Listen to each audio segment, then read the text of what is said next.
اعوذ باللہ من الشیطان الرجیم بسم اللہ الرحمن الرحیم السلام علیکم ورحمۃ اللہ وبرکاتہ۔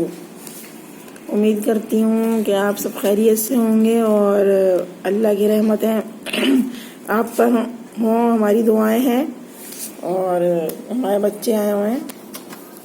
السلام علیکم ورحمۃ اللہ وبرکاتہ۔ السلام علیکم۔ السلام علیکم ورحمۃ اللہ وبرکاتہ۔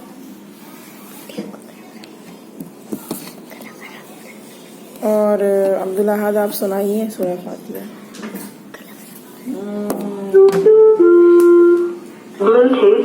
خراب نہیں ہے تو دو آوازیں نکل رہی ہیں جیسے۔ اعوذ باللہ من الشیطان الرجیم، بسم اللہ الرحمن الرحیم، الحمد للہ رب العالمین، الرحمن الرحیم، مالک یوم الدین، ایاک نعبد و ایاک نستعین، اہدنا الصراط المستقیم، صراط الذین انعمت علیہم غیر المغضوب علیہم ولا الضالین، آمین۔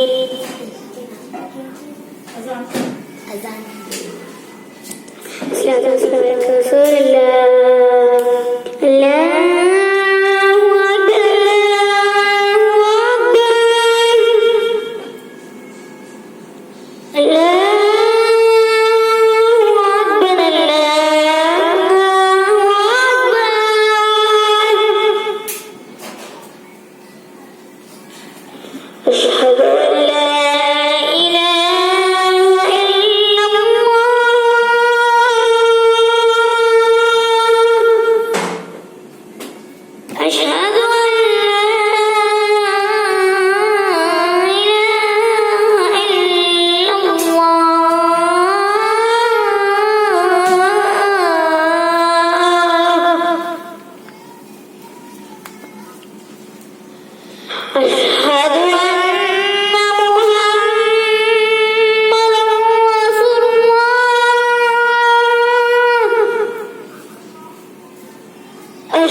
اعوذ باللہ من الشیطان الرجیم بسم اللہ الرحمن الرحیم۔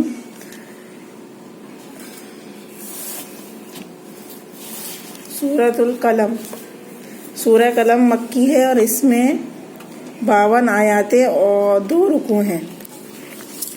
بسم اللہ الرحمن الرحیم، نون والقلم وما یسطرون ما انت بنعمت ربک بمجنون وَإِنَّكَ لَكَ لَأَجْرًا غَيْرَ مَمْنُونٍ وَإِنَّكَ لَعَلَىٰ خُلُقٍ عَظِيمٍ فَسَتُبْصِرُ وَيُبْصِرُونَ بِأَيِّكُمُ الْمَفْتُونُ إِنَّ رَبَّكَ هُوَ أَعْلَمُ بِمَنْ ضَلَّ عَنْ سَبِيلِهِ وَهُوَ أَعْلَمُ بِالْمُهْتَدِينَ فَلَا تُطِيعِ الْمُكَذِّبِينَ وَدُّوا لَوْ تُدْهِنُوا فَيُدْهِنُونَ۔ اس کا ترجمہ پڑھیں گے۔ بسم اللہ الرحمن الرحیم. نون قسم ہے قلم کی اور اس کی جو کچھ کے وہ فرشتے لکھتے ہیں. تو اپنے رب کے فضل سے دیوانہ نہیں ہے. ما انت بنعمت ربی کا مجنون. مجنون معنی ہے دیوانہ. مجنون معنی دیوانہ. وَإِنَّ لَكَ لَأَجْرًا غَيْرَ مَمْنُونٍ اور بے شک تیرے لیے بے انتہا اجر ہے. وَإِنَّكَ عَلَى خُلُقٍ عظیم اور بے شک تو بہت بڑے عمدہ اخلاق پر ہے. فَسَتُبْصِرُ وَيُبْصِرُونَ بس اب تو بھی دیکھ لے گا اور یہ بھی دیکھ لیں. بِأَيِّكُمُ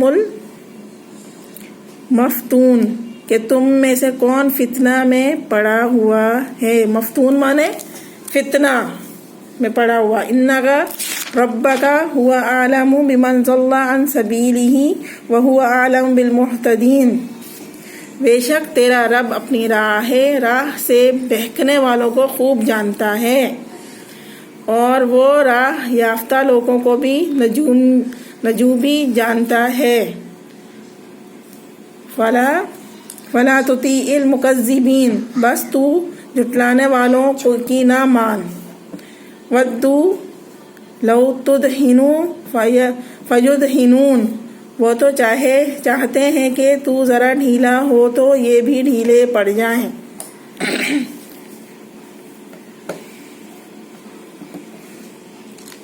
دیکھیں یعنی اس کی وحدانیت پر اس لیے اس کے ساتھ شریک نہیں ٹھہراتے، کسی اور پر نہیں. ہم اپنے تمام معاملات اس کے سپرد کرتے ہیں، کسی اور کے نہیں. جیسے مشرک کرتے ہیں، جیسا مشرک کرتے ہیں تو تم ہو یا ہم اس میں کافروں کے لیے سخت وعیدیں. غورن کے معنی ہے خشک ہو جانا، اتنی گہرائی میں چلا جانا کہ وہاں سے پانی نکالنا ممکن ہو. یعنی اگر اللہ تعالیٰ پانی خشک فرما دے گے، اس کا باوجود ہی ختم ہو جائے یا اتنی گہرائی میں کر دے کہ ساری مشینیں پانی نکالنے میں ناکام ہو جائیں، تو بتلا پھر کون ہے جو تمہیں جاری صاف نتھرا ہوا پانی مہیا کر دے. یعنی کوئی نہیں ہے، ظاہری بات ہے کوئی نہیں ہے. اللہ تعالیٰ کی یہ سب، اللہ تعالیٰ مہربان ہے اور وہی ہمیں تمام چیزیں دینے والا ہے. یعنی کوئی نہیں، یہ اللہ کی مہربانی ہے کہ تمہاری مصیبتوں کے باوجود وہ تمہیں پانی سے بھی محروم نہیں فرماتا. کتنی ساری مصیبتیں آتی ہیں ہمارے ساتھ، کتنی جہاں پانی نہیں بھی ہوتا تو اللہ سے دعا کرتے ہیں بارش برسانے کی بھی. تو کیا ہوتا ہے کہ بارش بھی برس جاتی ہے جہاں خشک ہو جاتی ہیں سب چیزیں، تو بارش کی دعائیں مانگی جاتی ہیں. اس سے بعض کہتے ہیں کہ اس سے مراد خاص کلام ہے. جیسے اللہ نے سب سے پہلے پیدا فرمایا، اس کو تقدیر لکھنے کا حکم دیا، چنانچہ اس نے اب تک ہونے والی ساری چیزیں لکھ دیں. یسترو کا مرجع حساب قلم ہے، جس پر قلم لفظ دلالت کرتا ہے، اس لیے کہ لا کتابت کا ذکر کاتب ہے. مطلب ہے کہ اس کی قسم کی بھی قسم جو لکھنے والے لکھتے ہیں، یا پھر مرجع فرشتے ہیں. جیسے ترجمہ واضح ہے، یہ جواب قسم ہے جس میں کفار کی قول کا رد ہے. آپ کو مجنون دیوانہ کہتے. کس کو مجنون دیوانہ کہتے تھے؟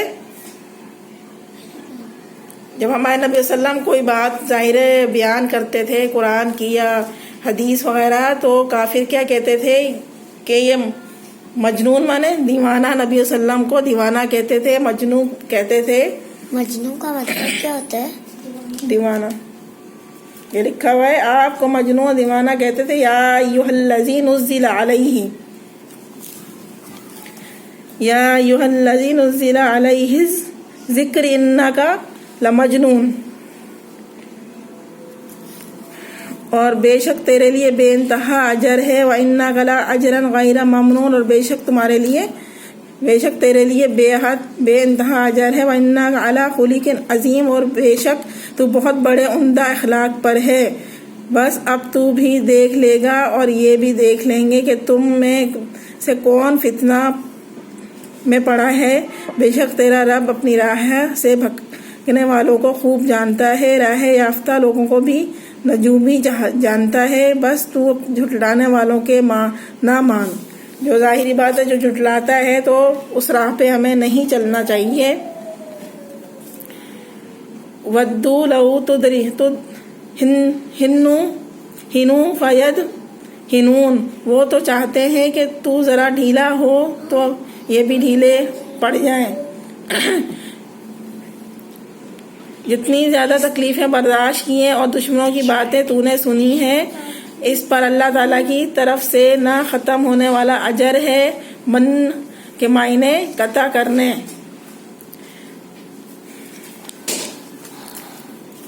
اطاعت سے مراد یہاں وہ مدارت ہے جس کا اظہار انسان اپنے ضمیر کے خلاف کرتا ہے، یعنی مشرکوں کی طرف جھکنے اور ان کی طرف خاطر مدارات کی ضرورت ہے، یعنی وہ تو چاہتے ہیں کہ تو ان کے معبودوں کے بارے میں نرم رویہ اختیار کرے تو وہ بھی تیرے بارے میں نرم۔ ظاہر ہے وہ تو بتوں کا پوجا کرتے تھے کافر، اور ہمارے نبی صلی اللہ علیہ وسلم جب بھی کوئی بات بتاتے تھے تو ان کو مجنون کہا جاتا تھا، کوئی بیان کہتے تھے تو دیوانہ کہہ دیا جاتا تھا۔ تو پھر بھی ہمارے نبی صلی اللہ علیہ وسلم نے ان کو بہت سارے لوگوں کو، جو بہت سارے لوگ تھے وہ ایمان لے آئے تھے، تو بولتے رہتے تھے مجنون دیوانہ، اور وہ یہ بھی کہتے تھے کہ ہمارے جیسے ہم بتوں کی وہ لوگ عبادت کرتے تھے تو یہی بولتے تھے کہ تم ہمارے لیے نرم ہو جا تو ہم بھی تمہارے لیے نرم ہو جائیں گے، کہ تمہارے خلاف کچھ بھی نہیں بولیں گے۔ تو یہی ہے سورہ کا مطلب، یہی ہے کہ سورہ قلم کا مطلب یہ ہے کہ قسم ہے قلم اور اس کی جو کچھ ظاہر فرشتے لکھتے ہیں، اور اللہ تعالیٰ کے اتنے سارے فرشتے ہیں، وہی قرآن پاک اللہ تعالیٰ جو بولتا ہے بیان فرماتے ہیں تو فرشتے لکھتے جاتے ہیں، اور بہت سارے لوگ جو ہوتے ہیں وہ فتنہ پھیلاتے ہیں، تو ہمارا ظاہر اللہ پاک سب کو جانتا ہے اور یافتہ لوگوں کو بھی نجومی جانتا ہے۔ بس تو جھٹلانے والوں کی نہ مان۔ ظاہر ہے جو ہماری دین کو جھٹلاتے رہتے ہیں تو ہمیں چاہیے کہ وہ ہم ان کی بات نہ مانیں اور اپنی دین و دنیا پر چلیں اور دوسروں کو بھی اس کا سبق دیں۔ آمین۔ اور رسول صلی اللہ علیہ وسلم نے فرمایا ایک دوسرے سے بغض مت رکھو اور حسد نہ کرو، اور نہ ہی ایک دوسرے سے قطع تعلق کرو، تم میں سے اللہ کے بندے بھائی ہیں، بھائی بن جاؤ۔ مطلب ہے کہ ایک دوسرے کے ساتھ ہم جب ملتے بھی ہیں تو اپنے دل میں کینہ رکھتے ہیں، بغض رکھتے ہیں، تو اللہ تعالیٰ ان چیزوں کو پسند نہیں کرتا ہے۔ قطع تعلق بالکل، ہم کوئی بات ہوتی ہے تو ہم صدیوں بات نہیں کرتے ہیں ایک دوسرے سے، تو ضروری ہے کہ آپ ایک دوسرے سے قطع تعلق نہ رہو۔ اعوذ باللہ من الشیطان الرجیم، بسم اللہ الرحمن الرحیم۔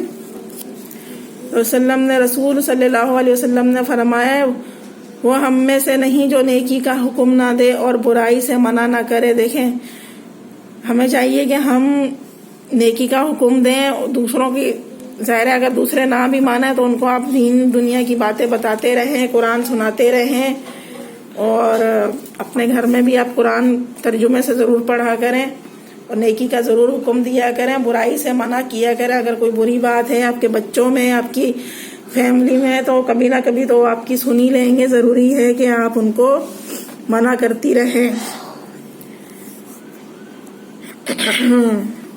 تو آج ہم بچوں سے پوچھیں گے کہ یہ مدرسے کیوں نہیں جاتے ہیں؟ آپ کی بیٹی کو کرنٹ لگ جائے گا۔ میں مدرسے اس لیے نہیں جاتی کیونکہ مجھے ڈر لگتا ہے کہ قاضی صاحب ماریں گے، تو اور وہ ڈانٹتے بھی ہیں، وہاں اتنی سختی ہے، تو اس لیے میرے پاپا نے وہاں نہیں لگوایا مجھے. دیکھیں وہ تو حقیقت ہے کہ میں خود ایک مدرسے میں پڑھتی تھی اور وہاں بھی یہی ہوتا تھا کہ ہم جب چھوٹے ہوتے تھے تو قاری صاحب بہت سختیاں کرتے تھے.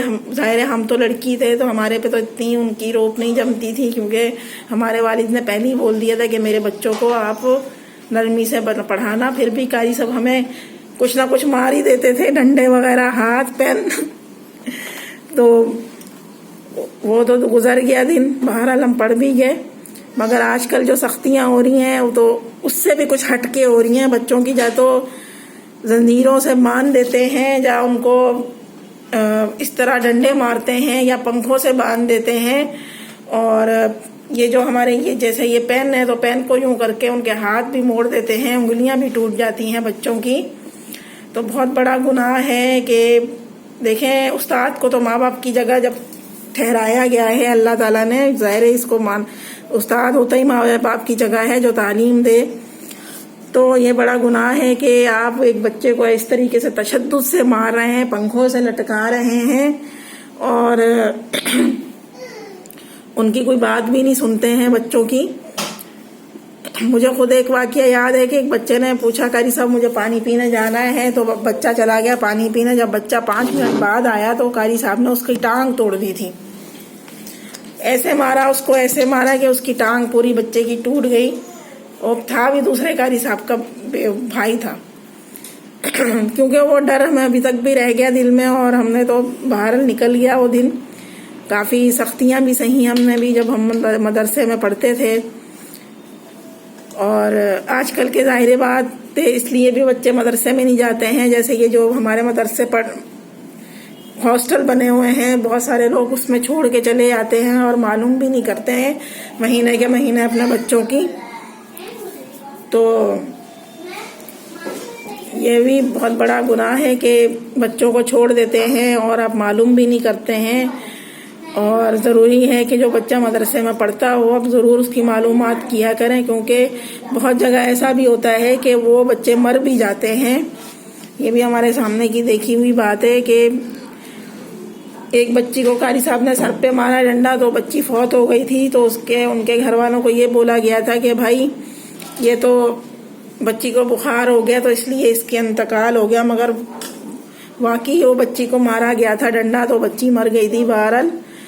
تو یہ قاری صاحبوں کے لیے بھی یہی میسیج ہے کہ بچوں سے بہت شفقت سے بات کریں، شفقت سے پڑھائیں، محبت سے پڑھائیں.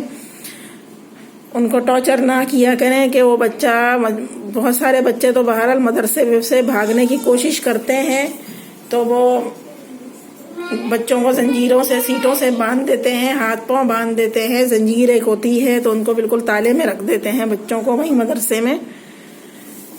تو ضروری ہے جس بچے کو بھی ہم بات کریں گے تو ہم لوگوں کو مدرسے میں کروا کے آتے ہیں تو بچے ہمارے رونے دھونے شروع ہو جاتے ہیں، نہیں مما ہمیں مدرسے میں نہیں کروانا، کیونکہ وہ ڈرتے ہیں، وہ سنتے ہیں اور ڈرتے ہیں. جہاں آج کل جو قاری صاحب گھر پہ بھی آتا ہے، بہت سارے قاری صاحب ہاتھ چلاتے ہیں. حق ہے مارنے کا، مگر اتنا بھی نہ ماریں کہ وہ بچے کو نڈھال کر دیں، مار مار کے، ڈنڈے مار مار کے. قرآن بھی رکھا ہوا ہے. تو آپ کیسے بھی استاد ہیں جو ماں باپ کی اب جگہ بھی اللہ تعالیٰ نے دی ہوئی ہے، اور بچوں کے ساتھ اس طریقے سے آپ پیش آ رہے ہیں تو بہت بڑا گناہ ہے. جب بھی آپ بچوں کو پڑھائیں آپ محبت سے پڑھائیں، آپ قرآن حافظ بچوں کو ظاہر بنا رہے ہیں تو یہ بھی بہت بڑا ثواب ہے. مگر آپ دین کے راستے پہ چل کے بچے کو اتنا کوٹ رہے ہیں کہ جانوروں کی طرح، یہ تو بہت بڑا ہی گناہ کا کام ہے. اور ضروری ہے کہ ماں باپ کو بھی چاہیے کہ ان کو کچھ نہ کچھ بولیں کہ بھئی ہمارے زیادہ تر لوگ ماں باپ بھی کچھ نہیں بولتے ہیں کہ بھئی چھوڑ دیے تو چھوڑ دیے، حافظ بن کے نکلے گا. تو یہ بھی تو گناہ ہے کہ بچوں کے دل میں آپ کے لیے نفرت بیٹھ جائے گی. اور جو میں بول رہی ہوں میں ابھی پوچھوں گی آپ سے، ٹھیک ہے. اور یہ بھی بہت بڑا گناہ ہے کہ ماں باپ چھوڑ کے چلے آتے ہیں کو تو بچہ حافظ تو بن جاتا ہے مگر زندگی بھر بچوں کی دل میں نفرت ہو جاتی ہے ماں باپ کے لیے. پھر محبت بھی نہیں رہتی ہے کہ ہمیں چھوڑ کے چلے گئے اور آئے جب کہ ہم قرآن حافظ بن گئے تو محبت نہیں رہتی ہے. بہت ضروری ہے کہ اپنے بچوں کو اس طرح سے نہ چھوڑیں وہ مدرسہ ہو یا کوئی بھی ہو، ٹیوشن ہو، تو ضروری ہے بچوں کی ضرور آپ ان باتوں میں بولا کریں کہ کوئی آپ کے بچوں کو زیادہ مار پیٹ نہ کریں. کسی کو بھی حق نہیں ہے کہ بچوں کو ڈنڈوں سے ماریں، زنجیروں سے باندھیں، یہ تو بہت بڑا گناہ ہے. تو ضروری ہے میسج یہی کہ اپنے بچوں کو آپ چھوڑتے ہیں ہاسٹل میں یا کہیں بھی، تو آپ بچوں کی پرواہ کیا کریں. اتنا بھی کسی پہ بھروسہ نہ کیا کریں کہ آپ کے بچوں کو مار بھی ڈالیں تو آپ کو پرواہ نہ ہو. آپ بھی اپنے ماں باپ ہونے کا حق ضرور ادا کریں کہ وہ بھی آپ کی اولاد ہیں، اور اللہ تعالیٰ نے اتنی پیاری نعمتیں آپ کو دی ہیں. ضرور جا کے دیکھا کریں مدرسے میں کہ آپ کے بچوں کے ساتھ کیا سلوک ہو رہا ہے، اور بچوں سے پوچھا بھی کریں. بچے رو رو کے بھی اپنے ماں باپ کو بولتے رہتے ہیں کہ ہمیں گھر جانا ہے، تو ماں باپ ایسے پتھر ہو جاتے ہیں کہ ماں باپ کہتے ہیں نہیں تم کو تو یہیں سے پڑھ کے نکلنا ہے. یہ نہیں سوچتے ہیں کہ نفرت کتنی بھر رہی ہے بچے کے دل میں کہ ہمارے ماں باپ ایسے ہیں اور ایسے چھوڑ کے چلے گئے یتیموں کی طرح. تو برائے مہربانی اگر آپ کو قرآن حافظ بھی بنانا ہے تو ضروری ہے کہ بچوں کو مدرسے میں نہ چھوڑیں آپ. اور اگر آپ دور بھی رہتے ہیں تو آپ وہیں کوئی قاری صاحب ڈھونڈ کے اپنے بچوں کو قرآن حافظ بنا سکتے ہیں. ضروری نہیں ہے آپ دن رات کے لیے اپنے 3 مہینے کے لیے مدرسے میں چھوڑ جاتے ہیں. جو مدرسے والے جو حال کرتے ہیں بچوں کا بہت برا کرتے ہیں. تو نہ چھوڑا کریں اپنے بچوں کو، نہ بد دعا لیا کریں، ان کی شفقت اور محبت سے بچوں کو اپنے پاس رکھا کریں. یتیموں کی طرح مدرسے میں نہ پھینک دیا کریں. بہت سارے لوگ ایسے ہوتے ہیں بچے پاؤں بھی پڑتے ہیں تو ماں باپ کو رحم نہیں آتا ہے کہ بھائی نہیں تم لوگوں کو تو یہیں رہنا ہے اور یہیں سے پڑھ کے جانا ہے. تو کون سی کتاب میں ہے کہ بچوں کو اس طریقے سے آپ چھوڑو اور بعد میں دیکھو بھی نہیں. جو بچہ مر بھی جاتا ہے تو بعد میں آ کے یہ ماں باپ کہتا ہے کہ یہ تو ایسے ہی مر گیا. مگر پوری بات یہ ہوتی ہے کہ یہ قاری صاحبوں کی کچھ تکلیف نہیں سہ سکتے ہیں بچے، تو وہ وہاں انتقال بھی کر جاتے ہیں. برائے مہربانی ضرور اپنے بچوں پہ توجہ دیں. اور کسی حدیث اور اللہ معاف کرے کہ کسی چیز میں نہیں ہے کہ آپ بچوں کو مدرسے میں داخل کرو اور وہ بیچارے نڈھال رہتے ہیں رو رو کے دن رات ماں باپ کے لیے، اور ماں باپ کو رحم نہیں آتا ہے. تو ایسے ماں باپ کو بھی اللہ تعالیٰ ہدایت دے کہ اپنے بچوں کے لیے محبت رکھیں، رحم رکھیں، دل میں شفقت رکھیں. آمین ثم آمین یا رب العالمین. پلیز ہمارا چینل لائک کیجیے گا، سبسکرائب کیجیے گا، بیل آئیکن بھی کریے گا. بال تو صحیح کر لو. آپ وہ اس ویڈیو کو اگر اچھی لگی ہو تو لائک کریں، شیئر کر کے ضرور بتاؤ، کمنٹ کریں. چلیں جی، ہم اجازت چاہتے ہیں. اور تھوڑی سی ہم نے سورہ قلم پہ بات کی تھی، اور ضرور مہینوں سے قرآن پڑھا کریں، اور ضرور مدرسے کی زندگی کے بارے میں بھی کچھ سوچا کریں، اپنا بچوں کے بارے میں سوچا کریں. ضروری ہے کہ وہاں یتیم بچے بھی رہتے ہیں، ضروری ہے کہ اب ان بچوں